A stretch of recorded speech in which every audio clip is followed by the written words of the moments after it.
현 시대 교회의 흐름은 신학적으로는 칼빈주의 신학과 알미니안주의 신학의 양대 산맥이 교회 신학의 정통성과 중심을 이루고 있습니다. 그래서 그 두 가지의 신학의 중심이 이루고 있는데 이 두 가지 신학이 부딪히고 충돌했던 그러한 사건이 도르트 회의라는 것입니다. 도르트 회의는 1619년에 도르트 회의를 통하여 도르트 신조가 탄생하게 되었습니다. 도르트 회의는 당연히 도르트에서 일어났죠. 도르트는 어디에 속한 곳이냐 그러면 화란이라 하는 네덜란드에 속한 곳입니다. 그래서 이 도르트 회의가 왜 일어났고 도르트 회의에 어떤 사람들이 모였고 도르트 회의가 어떻게 되어졌느냐 하는 것을 살펴보려고 합니다. 도르트 회의에 대해서 알려면은 도르트 회의가 열린 화란 네덜란드가 어떤 곳이냐 하는 것을 알아야 될 필요가 있겠습니다.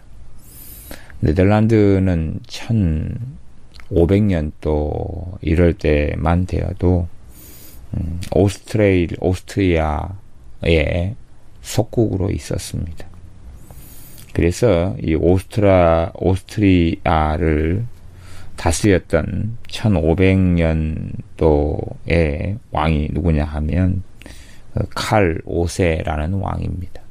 이 칼 5세가 당시의 종교개혁의 바람이 이 네덜란드에도 끼쳐서 이 책을 많이 읽고 독서를 하며 고전을 읽는 운동이 일어나면서 성경에 대한 지식이 이 식자층 또 보통 사람들에게도 이렇게 점점점 많아지게 되어서 네덜란드라는 곳에서도 개혁 교회가 또한 개혁 신앙이 태동하게 되어집니다.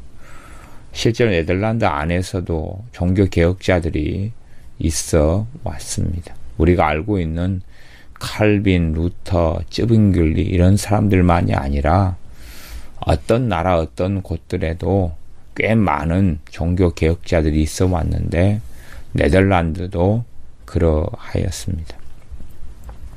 오스트리아 왕이었던 칼 5세가 황제가 되어서 이 황제는 독실한 가톨릭 신자였습니다.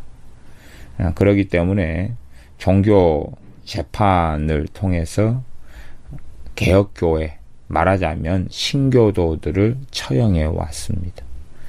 우리가 당시의 도르트 회의라든지 역사적 상황을 알려면 반드시 기억해야 될 것은 정교 일치의 사회였다 하는 것을 꼭 기억하지 않으면 제대로 이 종교 회의의 가치나 혹은 왜 종교 회의를 통하여 어떤 이들이 죽어갔는가 하는 것을 이해하지 못하게 될 것이고 어떤 극단적인 생각을 충분히 할 수 있게 되어질 겁니다. 정교일치라는 것은 신앙이 그 사회의 정치에 절대적인 영향을 미칠 수밖에 없는 시대다 하는 것입니다. 이 칼 5세가 독실한 가톨릭 신자로 믿는 사람들, 신교도들, 개혁 신앙을 가지게 되는 사람들, 교황의 통치와 지배를 벗어나서 하나님의 말씀대로 살고자 하는 사람들을 많이 처형하고 죽여왔습니다. 그것이 이제 1500년도 한 중반까지가 그렇게 되어졌습니다. 그러다가 이 칼 5세가 나이가 들어서 죽어가면서 그 왕을 그 피에 메리라고 하는 그 메리 여왕의 남편인 필립 2세에게 넘겨주게 됩니다. 근데 필립 2세는 더 악하고 악랄한 정치로 이 네덜란드에 있는 그러한 사람들을 핍박하게 되는데 대표적으로 개신교도들이었다 하는 겁니다. 지금 이 필립 2세나 칼 5세는 오스트리아 왕이다 그랬습니다. 그렇기 때문에 네덜란드가 이제는 어떤 운동이 일어나냐 그러면 독립운동이 일어납니다.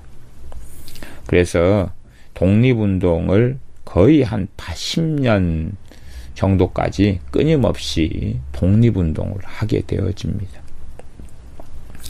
그 독립운동을 하면서 결국 이제 에스파니아를 상대로 독립운동을 하고 나아가서 독립전쟁까지 하게 됩니다. 그리고 나중 이야기지만 독립전쟁에서 1609년 정도에 오스트리아와 휴전협정을 하게 되고 거의 이제 독립을 해방을 맞이하게 되는 게 네덜란드의 정치적인 상황이고 입장입니다. 그리고 도르트웨이는 1619년이다 그랬죠. 그러니 도르트웨이는 사실상 1618년 11월경에 열려서 한 6개월 정도 100몇십 회의 회의를 거치면서 했던 것인데 거의 한 10년 전쯤에 네덜란드가 독립을 하게 되어집니다. 그런데 이제 유감스럽게 우리나라의 과거 상황하고 좀 비슷해지기도 하는데 우리나라가 일본의 식민지에 있다가 독립운동을 할 때도 그 안에는 사실상 심각한 그러한 문제를 가지고 있었는데 하나는 당시에 소련 또 중국 공산당을 따르는 그 사상을 받아들인 사람들하고 그 다음에 민주주의 사상을 받아들이는 사람들, 이 사람들이 독립운동가 안에서 있어 왔다 하는 겁니다. 그러니 독립운동을 벌일 때까지는 괜찮았으나 독립을 하게 되면서는 과연 어떠한 정치 체제를 선택하여서 이 한민족이 걸어가게 될 것이냐. 거기에서 사실은 강성했던 세력이 공산당 세력을 받아들인 사람들이었습니다. 그것처럼 이제 네덜란드가 독립을 하는데 그 상황 속에서 독립운동으로 인한 굉장한 핍박, 또 핍박이 있었기 때문에 독립운동을 했다 그랬지요. 그러면 왜 그랬냐 그러면 네덜란드에 의식 있는 사람들이 생겨가면서 그들이 개혁신앙을 가지게 되었다 하는 거지요. 그런데 왕은 가톨릭 신자였고 극심한 핍박을 했기 때문에 이 독립운동을 네덜란드가 했습니다. 그렇게 하는데 당연히 지도자가 없이는 되지 않지요. 1609년에 오스트리아의 속국으로 있다가 독립운동을 통한 휴전이 성립되는데 그 다음에 문제는 그 두 지도자가 의견의 차이를 가져왔습니다. 어떤 의견의 차이를 가져왔냐 그러면 한 사람은 이 칼빈주의의 신학 사상과 그 교회를 지지했고 또 한 사람은 항변파를 지지했다 하는 사실입니다. 항변파가 누구냐 그러면 알미니우스주의를 가진 사람들을 항변파라 그럽니다. 왜냐하면 그들은 이 칼빈주의 신학을 가진 네덜란드의 중심 교회, 그 교회의 신학에 이의를 제기했던 사람들, 알미니우스 교수의 가르침을 따라서 알미니우스 교수가 1609년에 죽게 되는데, 그리고 더 강경하게 1610년에는 교리를 가지고 항변하는 그런 내용으로 발표하게 되고 네덜란드 교회 화란교회에 이의를 제기하게 된다 하는 겁니다. 이렇게 이제 신학적인 방향이 알미니우스 교수를 기점으로 해가지고 알미니우스 신학이라는 것이 태동하게 되고 나오게 됩니다. 기존에 이 네덜란드 화란에서 이 칼빈주의 신학을 중심으로 한 개혁교회가 아주 강성하게 되었습니다. 그 이유는 뭐냐 그러면 독립운동을 하면서 독립전쟁을 수행했을 때에 칼빈주의 신학을 가진 개혁교회가 그 독립전쟁에 큰 기여를 하고 독립전쟁에 참여하여 네덜란드 독립에 큰 이러한 일조를 하게 됩니다. 그러면서 이 국교는 아니지만 개혁교회의 신앙, 칼빈주의 신학을 가진 개혁교회가 네덜란드를 거의 아주 강성한, 그리고 모든 사람들이 그렇게 따르게 되어지는 그러한 교회가 되어집니다. 말하자면 정치와 칼빈주의 신학을 가진 개혁교회가 하나가 되어져서 네덜란드의 독립을 가져오게 되었기 때문에 그러합니다. 그런데 이제 이 휴전이 1609년에 되자 두 휴전했던 지도자가 의견의 차이를 보이게 됩니다. 그러면서 이제 항변파 알미니우스 신학, 알미니안주의 신학을 지지했던 이러한 정치적 지도자가 올덴 바르네벨트라는 사람인데, 이 사람이 항변파를 지지하면서 이 개혁교회를 지지하고 있었던 이 모리스라는 사람하고 아주 심각한 충돌을 하게 됩니다. 그리고 결국은 이제 전쟁의 상황으로, 다시 내전의 상황으로 돌입하게 됩니다. 우리가 정교 일치냐 분리냐 하는 걸 이해하지 못하면 신학 사상 때문에 다시 내전이 일어날 수밖에 없는 그런 것을 잘 이해하지 못하게 됩니다. 그래서 정교 일치와 분리에 대한 이야기를 제가 강조하고 전에도 한 두어 차례 그런 설명을 해왔습니다. 교회사를 이해하려면 정교 일치와 분리에 대한 이해가 깊이 있게 돼 있어야 현대의 사회적 관점에서 바라보는 오류를 범하지 않게 되어집니다.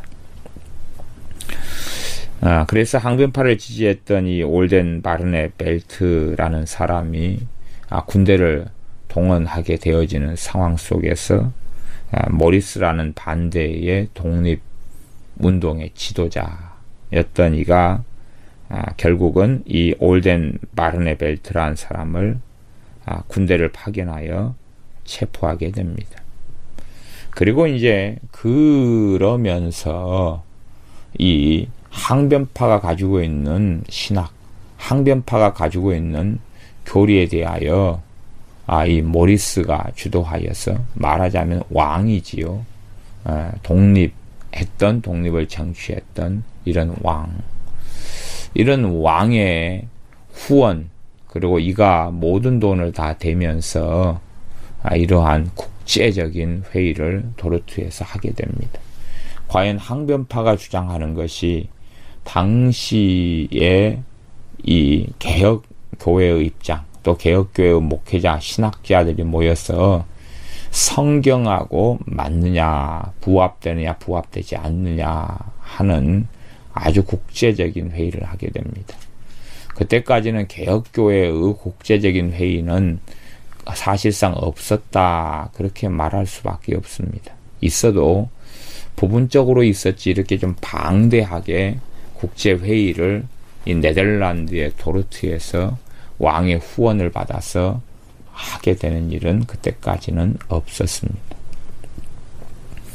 그리고 결국은 도르트회의의 결과로 이 올덴 바르네벨트라는 이 독립운동의 지도자였던 사람은 결국은 참수형을 당하게 됩니다. 그 죄목은 반역죄였지요. 그가 가지고 있는 항변파에 대한 신학을 지지하면서 결국은 내란 상황까지 가게 되었던 것입니다. 그렇게 이제 기본적으로 이 도르트웨이가 과연 어떻게 열리게 됐고 형성되게 되느냐 하는 것을 좀 자세히 이야기를 해 보도록 하겠습니다. 네덜란드에는 이 종교 개혁의 기치가 들어오면서 또 르네상스 운동을 통하여서 지식층이 생겨났다 그랬죠. 그런 것은 나라들마다 공통적인 현상이었습니다. 네덜란드에 개신교가 어떻게 들어가게 됐느냐 그러면 실제로는 루터가 종교개혁을 1517년 이후로 일어났기 때문에 루터의 어떤 사상이 이 네덜란드에 전파되게 됩니다. 그래서 루터의 책들이 네덜란드에 번역되게 되고 루터의 책들을 네덜란드 사람들이 읽게 되어집니다. 그러지만 그 책들을 읽고 하다 보니까 루터의 사상 가운데 좀 문제가 되는 사상이 있습니다. 루터는 이 천주교가 주장하는 것이 성찬에 있어서는 화채설인데 화채설은 성찬을 할 때에 그 빵과 포도주가 실제적인 예수님의 피와 살로 변한다 하는 것을 믿습니다. 그렇기 때문에 이 천주교에서 미사에서는 빵과 포도주를 경배하고 숭배하며 진짜 예수님의 피와 살이 되었기 때문에 그 빵과 포도주에 예배하고 경배를 하는 것이 천주교 미사입니다. 그런데 이제 종교 개혁자들은 당연하게 그 미신적인 천주교 미사의 행위를 반대하게 되어지죠. 그런데 루터는 일반적인 종교 개혁자들과 천주교 교황, 천주교의 화채설이라고 하는 성찬의 교리에 어떤 면에서는 중간 입장을 취하는 이런 방식을 가집니다. 말하자면 루터 같은 경우는 성찬할 때에 그리스도의 몸이 임재한다. 그렇게 말합니다. 말하자면 실제로 포도주와 떡이 주님의 몸으로 변한다 이런 화채설은 아니지만 거의 유사한 이러한 임재설이라는 그러한 성찬의 신학을 이야기하게 됩니다. 그리스도의 몸이 이 떡과 포도주에 임재한다. 그런 방식이었죠. 그렇게 해서 루터의 저서들이 있고 루터의 신학이 성경 해석이 네덜란드에 알려지는데 사람들이 이제 그것을 듣고 보면서 그 루터의 성찬에 대한 신학을 반대하게 됩니다. 그런 사람을 성찬 배경론자다. 그렇게 당시의 시대에는 이야기하게 됩니다. 말하자면 성찬 시에 그리스도의 몸이 임재하는 것이 아니고 단지 성찬은 하나님과 거룩한 교통을 하는 것일 뿐이다 하는 방식의 이 신학, 그 방식의 성찬에 대한 이러한 생각을 가진 사람들이 있어 왔다 하는 것입니다. 그러나 유감스럽게도 이 네덜란드 교회의 이런 성찬에 대해서 이 루터의 임재설을 반대했던 이 사람들이 당시에는 이단자로 정죄가 되어서 화형을 당하기도 했고 교수형을 당하기도 했습니다. 정교일치의 사회라는 게 참 무서운 사회라는 것을 알 수가 있습니다. 그러면서 이 네덜란드 안에서 종교개혁 또 개혁교회가 일어나게 되고 성장하게 되어집니다. 물론 이런 일이 벌어졌지만 이 네덜란드 안에서 개신교가 루터의 신학을 받은 사람들, 그 다음에 이 성찬, 이 배척론자들 같은 사람들도 다 개신교에 속한 사람들인데 로마 교황이 보낸 종교 재판관에 의하여서 극심한 박해를 다 함께 받게 되어집니다. 그러지만 이것을 굴하지 않고 계속하여 성경을 전하고 복음을 전파하는 길을 이 루터 신학을 가진 루터주의자들이나 성찬 배척론자들이나 다 복음을 계속하여 증거하게 됩니다. 그리고 얼마 후에는 재침례주의자들이 네덜란드에 등장하게 됩니다. 그리고 네덜란드 종교개혁 운동의 중요한 세력이 재침례주의자들이 됩니다. 재침례주의자에 대해서는 자세한 이야기를 하기는 그렇습니다.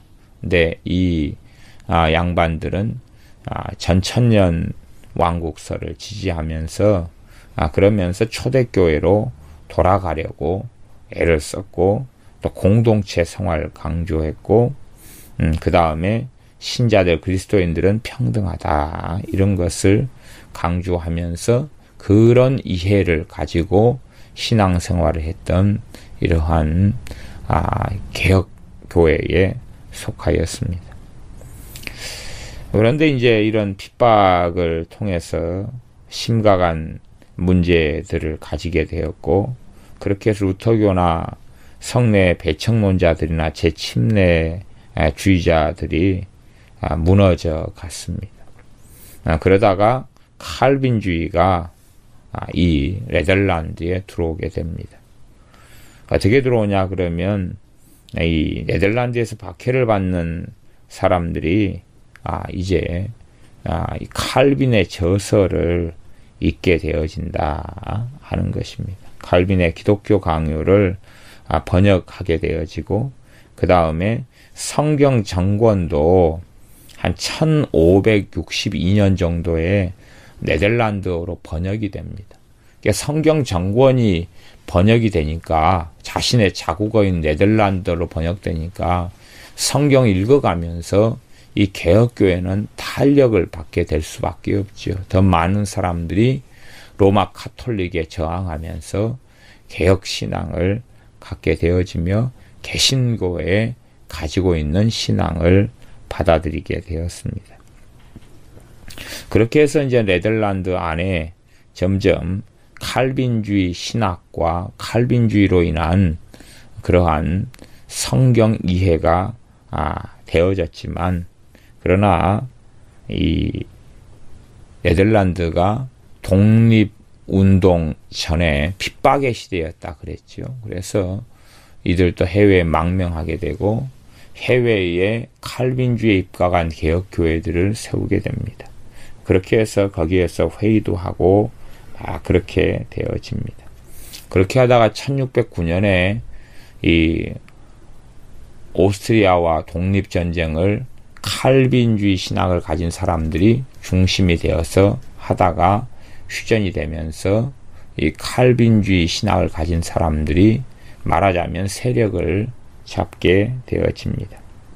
그리고 개혁교회가 이제 신학적 논쟁으로 큰 혼란을 가지게 됩니다.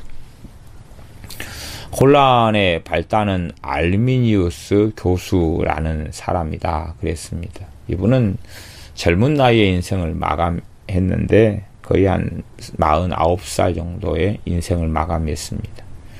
알미니우스 이 교수님이 1560년에 태어나서 1609년에 죽었습니다. 근데 49살의 나이인 그 정도까지 살았는데 그는 이제 그가 제네바에 가서 칼빈주의 신학을 배웠습니다. 근데 제네바에서는 당시에 칼빈 목사님의 뒤를 이어서 이 데오도로 베자가 그 칼빈주의 신학을 계승한 중심이었습니다. 데오도로 베자 같은 경우가 예정론 선택설을 굉장히 많이 강조하였습니다. 그리고 이제 예를 들어서 이 선택설이다 그럴 때에 좀 어려운 이야기지만 타락 전 선택이냐 타락 후 선택이냐 그런 이런 이론이 있습니다. 그 중에서 베자 같은 경우는 칼빈 목사님의 가르침에 이 타락 전 선택서를 첨가하고 추가하게 됩니다. 그런데 이러한 배자에게서 누가 배우냐 그러면 알미니우스가 배우게 됩니다. 배워가지고 이제 한 28살경에 암스테르담에서 목사가 됩니다. 그리고 한 43살 정도에 그 당시에 국제적으로 인정받는 개혁주의 대학교였던 라이덴 대학의 신학 교수가 됩니다. 그러니 사실은 강성하게 신학 교수가 43살이 되어서 49살 정도에 죽으니까 그가 한 6년 동안 알미니우스 이 교수님이 성경을 이해하고 가르쳤던 그것이 강성하게 일어나게 되어지죠. 실제로 이제 문제의 발단은 있습니다. 문제의 발단은 뭐냐 하면 당시 어떤 자유사상가인 쿠른헤르트라는 사람이 있었는데 그 사람이 개혁교회가 고백하고 있는 예정서를 부정했습니다. 근데 이 예정서를 부정했는데 당시에 정교일치의 사회라 그랬지요. 그래서 이 사람의 예정서를 부정했는데 이 사람의 신학에 대해서 검증하고 조사하라는 이러한 당시 암스테르담 시장의 요청이 누구에게 주어졌냐 하면 알미니우스 이 교수에게 주어졌습니다. 말하자면 이단 사상인지 아닌지 이것이 당시 시대에는 아주 중요했다 하는 것이지요. 그래서 알미니우스 이 교수가 이 자유사상가인 쿠른헤르트를 책을 조사하고 이 사람을 조사하게 됩니다. 그러다가 오히려 이제 이 쿠른헤르트라는 사람이 주장한 것이 더 설득적이고 더 옳다 그렇게 받아들이게 되어집니다. 그러면서 알미니우스의 교수가 많은 것들을 주장하게 되어집니다. 그가 주장했던 것이 근간을 이루어서 그의 제자와 그의 친구, 동료 이런 사람들이 일어나서 이러한 항변하게 되어지죠. 당시에 개혁교회 중심을 이루고 있던 칼빈주의 신학의 단점, 부족한 점을 가지고 5가지의 어떤 내용으로 항변하게 되어집니다. 크게 줄기는 한 4가지다 이렇게 말할 수도 있습니다. 어떤 것을 가지고 이제 알미니우스 이 교수님이 자신의 주장, 자신이 그런 말을 하고 성경을 통해서 나름대로 논증하는 그러한 삶을 살았는데 어떠한 주장들이냐 그러면 한 10여 가지가 되어집니다. 첫 번째는 보편적 은총, 보편적 은혜를 이야기하게 됩니다. 말하자면 제한 속죄냐 보편 속죄냐 하는 이야기죠. 우리 주 예수님의 보혈이 주님의 속죄가 효력이 어디까지냐, 또 나아가서 주님께서 누구를 위해 죽으셨느냐, 신자들을 위해서만 죽으셨느냐 아니면 모든 사람을 위해 죽으셨느냐 할 때에 알미니우스 이 교수는 모든 사람을 위해 죽었다는 보편적 은총을 이야기했습니다. 나아가서 구원에 있어서 정말로 무엇이 중요하냐 그럴 때에 전적인 하나님의 은혜로 구원받는 것은 사실이다. 그러나 구원에 있어서 또한 사람의 의지가 아주 중요하다. 사람이 복음을 받아들일 것인가 그렇지 않는가가 중요하다. 지금은 당연하게 이러한 내용들이 정통신학이며 당연히 이단이 아닙니다. 극단적 칼빈주의자는 사실은 알미니안 또 알미니안 신학을 집대성하고 발전시킨 웨슬리안 신학, 웨슬리의 신학, 요한 웨슬리 목사님의 그 신학을 극단적 칼빈주의자는 이단이라 그럽니다. 또한 극단적 알미니안주의자는 극단적 칼빈주의 신학을 이단이라 그럽니다. 그래서 당시에는 서로가 결국은 한쪽이 한쪽을 정죄하는 그런 길로 걸어갔고 이단으로 정죄하였습니다. 그것이 과거의 도르트 회의다 그 말입니다. 정교 일치의 관점에서 이해하는 게 필요하다 그랬습니다. 물론 지금은 둘 다 정통 교리이고 서로를 이단으로 결코 보지 않습니다. 그런 부분에서 지금은 이해의 폭이 더 넓어졌다라고는 말할 수 있겠습니다. 당시 알미니우스 교수님이 주장했던 것은 획기적이었습니다. 지금 우리는 상식적으로 생각할 수 있는 많은 것들이 당시에는 말하자면 칼빈주의 목사님의 신학을 바탕으로 하는 개혁교회가 강성했던 네덜란드에는 굉장히 이 알미니우스 교수님의 주장과 성경 이해가 아주 획기적이었다 그 말입니다. 문제는 로마 카톨릭이라는 적과 싸우고 있을 때에 교회의 신학 사상이 나누어지면 정교일치의 사회에서는 그것이 전쟁으로 가고 그리고 나라의 분열로 가는 문제가 있기 때문에 그것을 검증해서 정확하게 무엇이 옳은가 하는 것을 구분해야 될 필요가 있었던 시기가 되어집니다. 그렇게 해서 이제 이 구원에 있어서 의지가 중요하다 하는 것을 굉장히 강조를 했었고, 그 다음에 이제 이 예정론에 있어서 선택과 유기가 있다 그랬죠. 이중 예정입니다. 그것을 부정했습니다. 이중 예정은 아니다. 이중 예정을 주장하고 지옥 갈 사람, 천국 갈 사람을 하나님이 정했다 그러면 하나님을 죄인으로 만드는 것이 아니냐. 하나님은 그런 죄인이 아니다. 이런 관점에서 이중 예정을 부정했습니다. 저 개인적으로 당연히 이중 예정을 저는 인정하지 않고 저도 부정합니다. 나아가 이제 원조 교류에 대해서 많은 부분이 칼빈주의 교류와 일치했으나 그러나 또 이제 어떤 면에서는 원죄 교리를 약화시켰다. 그러한 이야기를 듣는 주장들을 하게 됩니다. 또 당시에 이 개혁교회는 하이델베르크 요리문답과 벨직 신앙 고백서를 다 인정하고 수용하며 거기에서 기반해서 신앙생활을 했는데 이 신앙 고백서들 요리문답을 수정해야 된다. 문제가 있는 그런 가르침이 있다. 그러니 고쳐야 된다. 그런 주장을 했습니다.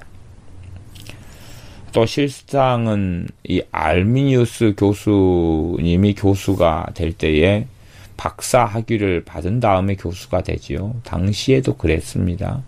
근데 이분에게 박사 학위를 준 분은 그 신학교, 그 학교의 어떤 교수님이었지요. 이름이 고마누스 이런 분이었는데 그분하고 그분이 신학 박사 학위를 수여했는데 사실은 이 처음에 좋은 관계가 신학적인 의견 충돌로 아주 둘이 대립하는 말하자면 최대의 원수가 되고 맙니다. 말하자면 이 박사 학위를 수여했던 고마누스 교수는 이 배자가 이야기했던 타락 전 애정서를 이야기했는데 이 알미우스 교수는 타락 후 애정서를 주장하게 되고 둘이가 정반대의 길에 서서 싸우게 됩니다. 말하자면 논쟁이 극심해져 가는 것이다 한다고 그렇게 했다고 말할 수 있다 하는 거지요. 그렇게 되어서 이제 이 알미니우스 교수님 자체가 이 정부가 교회 회의를 소집해서 공적으로 이걸 논쟁하게 해달라. 그리고 그때에도 이걸 청원했습니다. 그러다가 이걸 거절당합니다. 그리고 알미니우스 이 교수님하고 이제 개혁교회하고 논쟁이 심화돼 갑니다. 그러면서 1609년에 알미니우스 교수님이 죽게 되지요. 사망하게 됩니다. 그러면서 이 논쟁이 잠시 중단됩니다. 그게 1609년이고 그러다가 이 알미니우스 교수의 친구가 다시 리더십을 발휘하면서 알미니우스 이 교수님의 주장에 동조하고 따르는 제자들이 일어나서 1610년 그 다음 해에 좀 잠잠했다가 다음 해에 이러한 항변서를 교회에 제출하게 됩니다. 그렇게 해서 이제 무엇이 무르익냐 그러면 도르트 회의가 열릴 준비가 되어지고 그것이 무르익게 되어지죠. 그 알미니우스 교수님이 주장했던 것은 믿음이 중요하다. 또 성결, 거룩한 삶이 중요하다.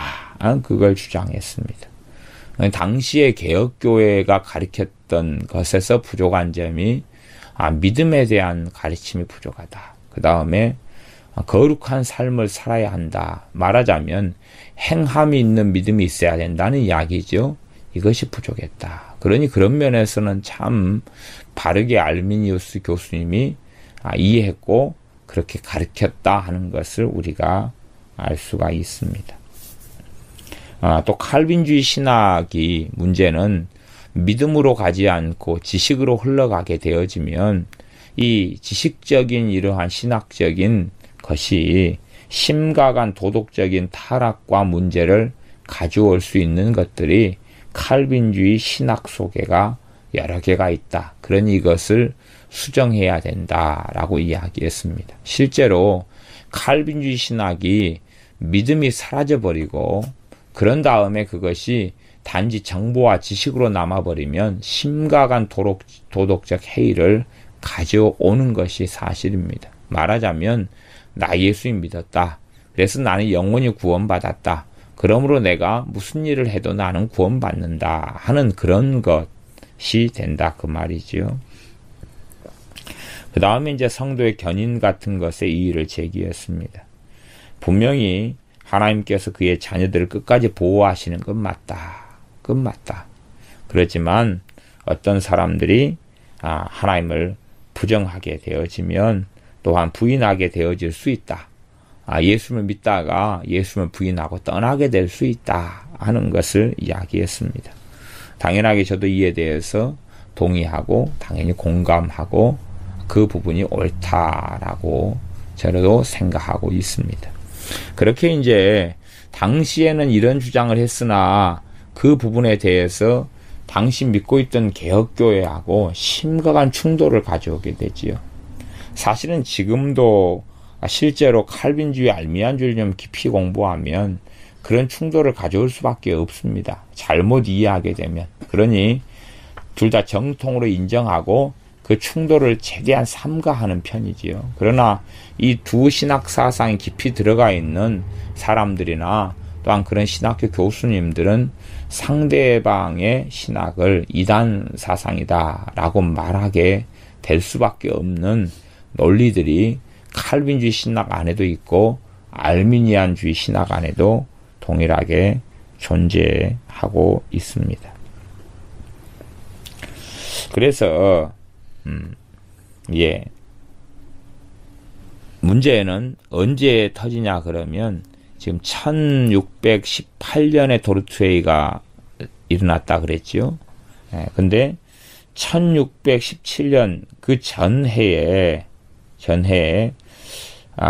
모리스 왕이 문제는 궁정교회에서 예배 드리는 것을 거부하게 됩니다. 왜냐하면 그 설교자가 이 항변파의 신학적인 것을 가지고 설교했던 사람이기 때문에 그렇습니다. 근데 이 모리스 왕은 칼빈주의를 찬성하고 그걸로 인하여 말씀의 해석을 받아들이고 믿었던 왕이다 그랬습니다. 그래서 결국은 그와 다른 길에 서 있던 정치가였던 올덴 바르네벨트를 체포했다 그랬죠. 그리고 이제 교회 회의를 소집하기 시작합니다. 교회 회의를 이 국제적인 회의를 이 왕이 주관해서 소집하게 되지요. 물론 주관자는 왕이 되는 게 아니라 후원자가 그렇게 된다 하는 것입니다. 그래서 국제 회의를 개최하면서 거기에 사실상 굉장히 많은 천문학적인 돈을 들여서 국제회의를 할 수 있도록 외국에서 다 교회들의 대표자들을 파송해 주기를 바라고 많은 교회들에서 대표자들을 파송합니다. 그래서 당시에 서구 국가들 중에서 프랑스 정도를 빼놓고는 거의 다 대표자들을 파송해서 이 도르트에서 회의를 하게 되어집니다.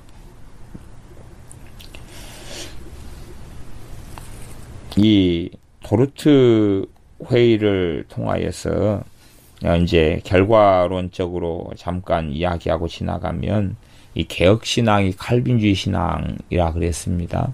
개혁신앙하고 비개혁신앙 이 두 개가 이제 대별하고 드러나게 되어지죠. 그래서 결국은 개혁신앙, 칼빈주의 신학을 가진 이 신앙이 아니면 이단으로 정죄하게 되어지고 교회에서 축출하게 되어졌습니다. 이렇게 되어지지 않았으면 교회가 오히려 더 큰 혼란에 빠지게 됐던 것이 정교일치의 사회에서 벌어지는 일이었습니다. 물론 이 개혁신앙을 가진 사람과 비개혁신앙을 가진 사람이 이단으로 축출되는 것은 옳지 않고 당연히 저 개인의 현재적인 관점의 생각입니다. 또 그들을 축출하고 쫓아내는 것은 합당하지 않다. 당연히 형제이지요. 잘못된 길을 걸어가는 게 아니라 정상적인 신앙을 가진 사람, 말하자면 요한 웨슬리 목사님이나 그를 통하여 생긴 감리교, 그 뿌리가 알미니안주의 신학인데 당연히 그건 정통에 속한다. 또 칼빈주의 신학이 왜 절대적이냐, 틀린 게 왜 없고 오류가 없느냐, 당연히 오류가 많고 문제가 많을 수밖에 없습니다. 그래서 이 네덜란드 이제 말하자면 개혁신앙을 가진 칼빈주의자들이 독립전쟁 이후에 힘과 세력을 가지게 되었습니다. 그렇게 해서 이들이 도르트 왕의 후원을 받아서 도르트 회의를 개최하게 되면서 이 어떤 면에서 최대한 이제 항변파들이 공정한 신문을 받을 수 있도록 그렇게 하게 되어집니다. 물론 역사가 지난 다음에는 정말 공정한 이러한 신문과 공정한 이런 회의를 하지 못했다 하는 이야기들도 많이 있습니다. 그래서 서로 간의 관점이 좀 다른 부분이 있지만 그냥 개괄적인 것만 제가 설명하는 것입니다. 이 재판 절차가 말하자면 이게 지금 도르트 회의지만 결국은 재판이죠. 항변파에 대한 재판이 되어집니다. 이 주도권은 지금 개혁교회 칼빈주의 신학을 가진 사람들이 잡게 되었지요. 그러니 어떤 면에서는 불공평함은 반드시 존재한다라고 말할 수밖에 없겠습니다. 왕도 칼빈주의 신학을 지지하는 입장이기 때문에 그러합니다. 그래서 재판 절차를 공정히 하기 위해서 이 유럽 전역에 있는 개혁교회들로부터 대표들을 초대하기로 결정을 합니다. 단지 국내적으로만 하는 게 아니라 공정하게 이 항변파가 이야기하는 것이 성경하고 맞느냐 하는 것을 이 다른 개혁교회들로부터 대표들을 초청해서 함께 회의를 하였다 하는 것입니다. 단순하게 그냥 맞다 틀리다 정죄한다 정치의 이해 속에서 끝낸다 이런 것이 아니라 정말로 진지한 깊은 회의가 도르트 회의였다 하는 겁니다. 그래서 각국 대표단이 구성되어서 이 세계적인 종교회의라고 하는 도르트 회의가 105명이 참석하는 가운데 열리게 되어집니다. 물론 대부분의 사람들은 네덜란드의 대표단입니다. 105명 가운데 정치위원이 한 18명, 그 다음에 네덜란드 안에서 있는 그러한 목사님들이 37명, 장로님 19명, 그다음 네덜란드 신학 교수님들 가운데 대표자들을 한 5명 정도 선정해서 네덜란드 안에서 구성된 사람만 해도 많지요. 한 60몇 명 뭐 이렇게 되는 것 같아요. 그렇게 하고 이제 국제대표단이 영국 5명, 또 당시에 이제 우리 시대에서는 잘 모르는 지명들이 좀 나옵니다. 팔라티네이트 3명, 헤센 4명, 나산 3명, 브레멘 3명, 엠덴 2명.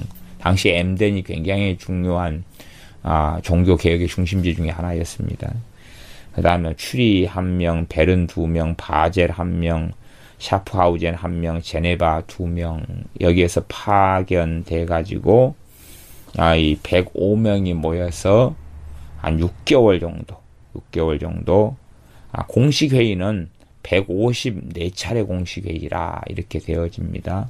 그렇게 해서 1618년 11월 13일부터 1619년 5월 29일까지 이렇게 6개월간 정도 회의를 계속 하게 됩니다. 그러니 이들의 숙식, 차비, 경비 이런 게 굉장히 많이 들어갔다 이렇게 말할 수밖에 없습니다.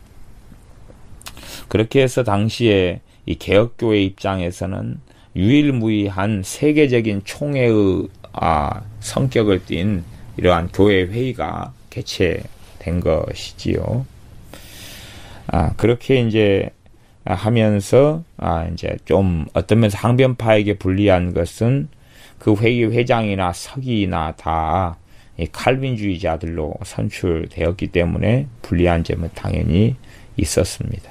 그리고 칼빈주의자들이 중심이 되어져서 항변파들이 제출한, 왜냐하면 항변파라는 것은 알미니우스 교수님 이후니까 몇 년이 지금 안 됐어요. 그러니 사실은 어떤 면에서는 그 칼빈주의 신학에 반하는 것이 세력이 약할 수밖에 없고 인자 생긴 것이지요.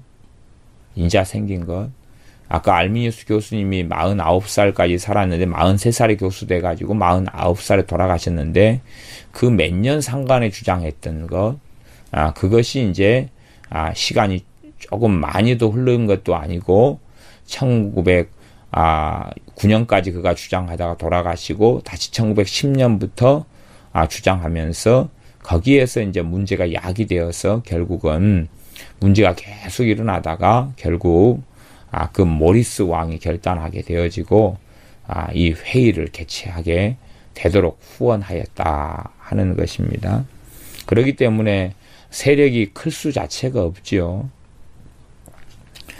그래서 이 항변파의 견해를 이 도르트 회의에서, 교회 회의인데 이 견해가 어찌 됐는가 하는 것을 판별하려고 일어났었습니다.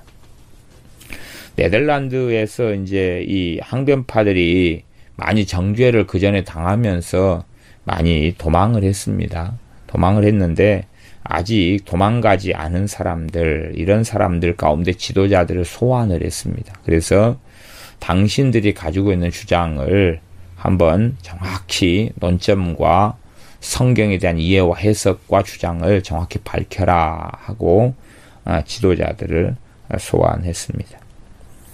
지도자들이 온 다음에 이제 본격적인 이들의 말을 들으면서 논쟁하기 시작합니다.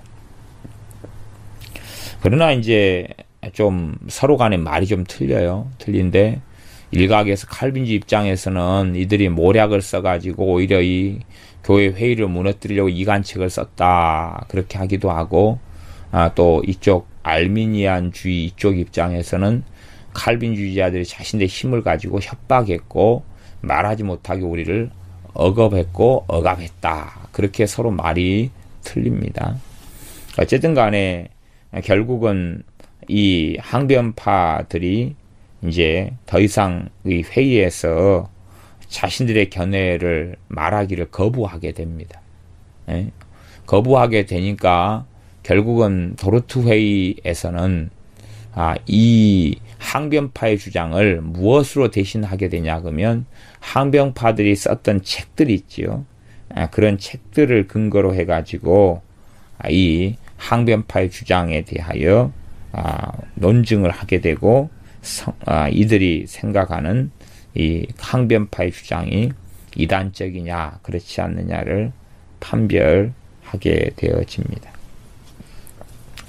그래서 이 알미니우스 교리에 대한 말하자면 항변파에 대한 주장에 대하여 결국은 6개월 동안에 154회의 공식 회의를 거쳐가지고 4개 조항이 작성됩니다. 크게는 5개 조항인데 3, 4조항이 하나로 해서 작성이 됩니다. 작성된 조항 정도가 이제 크게 4개 조항, 하지만 총 5개 조항인데 3, 4가 하나로 묶였어요. 그래가지고 이 4개 조에서 항목이 93개 항목, 그 다음에 93개 항목 가운데 59개는 항변파 입장이 아니라 항변파 입장이 틀렸다, 부당하다, 이것을 이야기하는 내용들이고, 나머지 이제 34개 항은 항변파의 잘못이 뭐냐 하는 걸 지정하는 그런 내용들로 구성이 됩니다. 그리고 도르투의 결과를 통해서 이 항변파의 정치적 지도자가 올덴 마르네벨트라 그랬지요. 이 사람이 참수형을 당하게 되어집니다. 그리고 알미니안 신학자는 그로티우스한 사람인데 종신형을 살게 되고 200명 정도의 알미니안 목사들이 있었는데 다 파면당하게 됩니다. 그리고 이 네덜란드에 있었던 개혁교회가 더 이제 이 칼빈주의 신학에 의하여 더 견고한 길을 걸어갑니다.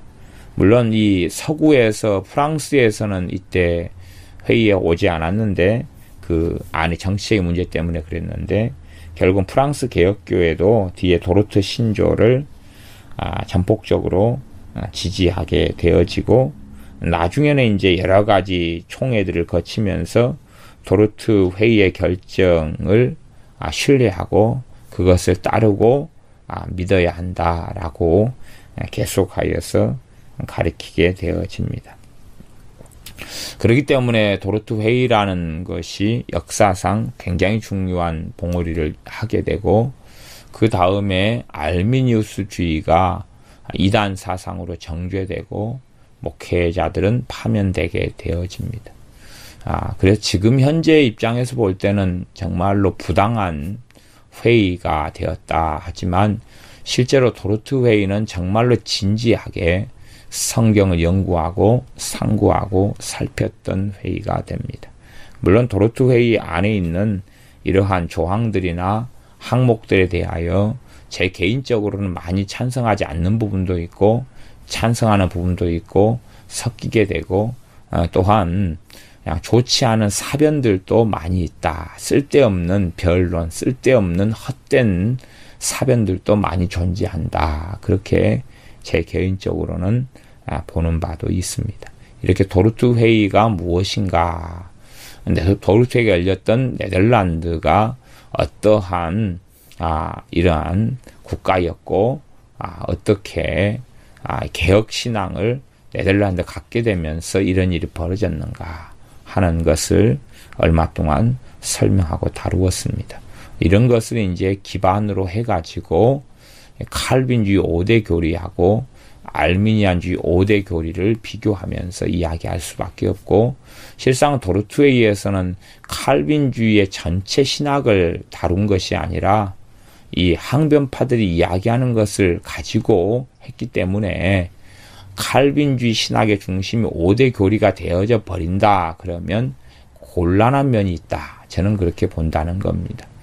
항변파들의 주장 때문에 칼빈주의 5대 교리가 일어섰고 항변파들의 주장이 알미니안 5대 교리로 집대성이 되긴 했지만 그것은 알미니안 5대 교리라는 것은 칼빈주의의 부족함을 가지고 이야기한 것이고 같이 동일하게 믿고 있는 바는 너무나 많다 그러는 것입니다. 그 동일하게 믿고 있는 바 말고 차이점을 중심으로 나온 말들이 이 칼빈주의 5대 교리나 알미니안 5대 교리다 하는 것이죠. 유감스럽게 이 도르트웨이 이후로 많은 세월이 흘러가면서 알미니안의 중심신학이 5대 교리고 칼빈주의의 중심신학이 5대 교리인 것처럼 인식이 되어졌던 것이 제가 보기에는 꽤 오류가 있다 이렇게 보아집니다. 그러면서 칼빈주의 5대 교리와 알미니안주의 5대 교리에 대한 이야기를 나중에 이어가도록 하겠습니다. 기도하겠습니다. 아버지 하나님, 당시에 부당한 회의처럼 보여지는 도르트 회의, 그러나 역사적으로 정말 진지하게 전 세계의 서구에 있는 개혁교회의 대표자들이 함께 모여서 하나님 말씀을 가지고 칼빈 신학이 또한 항변파의 주장이 어떠한가 하고 살피었던 회의. 그러나 그 회의가 과연 어떤 면에서 부당했고 어떤 면에서 타당했느냐 하는 모든 판단이 하나님께만 있습니다. 우리가 당시 시대적 상황을 우리의 관점에서 보지 아니하고 당시의 정치적인 이해 가운데 볼 수 있는 안목을 주시되, 무엇보다 알미니안 신학이 이단이 아니고 칼빈 신학이 이단이 아닐진데 잘 지혜롭게 칼빈 신학과 알미니안 신학, 나아가 칼빈주의 5대 교리와 알미니안주의 5대 교리를 잘 이해하고 깨달으며 부족한 부분, 또 때로 틀린 부분, 그렇게 서로 보완돼야 될 부분들을 보완할 수 있도록 전능하신 하나님께서 우리를 도와주시옵소서. 좌로 우로 치우치지 아니하고 말씀을 벗어나지 아니하고 말씀 안에서 진리를 잘 분별할 수 있도록 주님 도와주시옵소서. 예수님의 이름으로 기도하옵나이다. 아멘.